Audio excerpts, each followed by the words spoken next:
আজকের এই রেসিপিটা দেখার পরে বাইরে থেকে আর বাচ্চাদের জন্য ব্রেড কিনে নিয়ে আসবেন না। একদমই সহজভাবে দেখাবো, যে কেউ করতে পারবেন। কারণ এখন কিন্তু ব্রেডের যে বাইরে থেকে যে বাজার থেকে যে ব্রেডটা আমরা কিনি ওটাতে ক্যান্সারের চান্স পাওয়া গিয়েছে।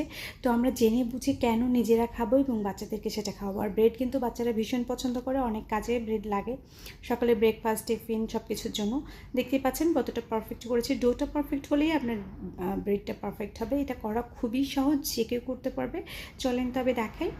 ফার্স্টে আমি একটা ডিম নিয়ে নিয়েছি, এখানে ইস্ট নিয়ে নিয়েছি, ইস্টটা লাগবে হাফ টেবিল চামচ, লবণ নিয়ে নিলাম স্বাদ মতো। তারপরে হচ্ছে এখানে সুগার দিয়ে দিলাম 1 টেবিল চামচ, যেহেতু আমি আমার বাচ্চাকে সুগারটা কম দিই। তারপরে হচ্ছে তেল দিলাম 1 টেবিল চামচের মতো। 2 কাপ ময়দা এখানে অ্যাড করে দিব, ভালো করে এটাকে মধে নিব।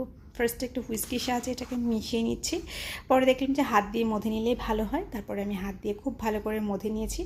মধে নেওয়ার পরে আমি হচ্ছে উপর থেকে একটু তেল দিয়ে এটাকে রেস্টে রেখে দেবো 2 ঘন্টার জন্য। একটু কষ্ট করলে যদি বাসায় সব কিছু করে খাওয়ানো যায়, তাহলে বাইরে থেকে অস্বাস্থ্যকর খাবার কেন বাচ্চাদের দিব বলেন। ফুলে ডাবল হয়ে গেছে। এখন আমি দেখাচ্ছি যে কতটা পারফেক্ট হয়েছে আমার ডোটা। পেছনে দেখতে পাচ্ছেন যে জালি জালি হয়ে গেছে। এটা কত সহজ, তাই না? একটু সময় বের করে যদি স্বাস্থ্যকর উপায়ে বাচ্চাদের খাবার দেওয়া যেতে পারে, তাহলে কেন নয়। তো আমি আবার একটু বের করে বাবলসগুলো, মানে যে বাবলসগুলো হয়ে এটা ফুলে গেছিলো সেটাকে সরিয়ে ভালো মতো মধে নিয়ে এখন একটু তেল উপরে ব্রাশ করে দিয়ে তারপরে হচ্ছে হাত দিয়ে চেপে চেপে এরকম করে বড় করে দিলাম। এখন একটা বেলুনের সাহায্যে একটা রুটি বেলে নিব, একটু বড় সাইজ করে বেলে নিব। তারপরে এভাবে ফোল্ড করে দিব, যেভাবে আমি দেখাচ্ছি। এটা আসলে বলে বোঝানো যায় না, দেখে বুঝতে হয়। তো এভাবে করে সব ফোল্ড করে একদম লাস্ট অবধি নিয়ে এসে ভালো মতো সিল করে দিব। এটাকে আবার হচ্ছে আমি 20 মিনিট রেস্টে রাখবো একটা মোল্ডের মধ্যে রেখে।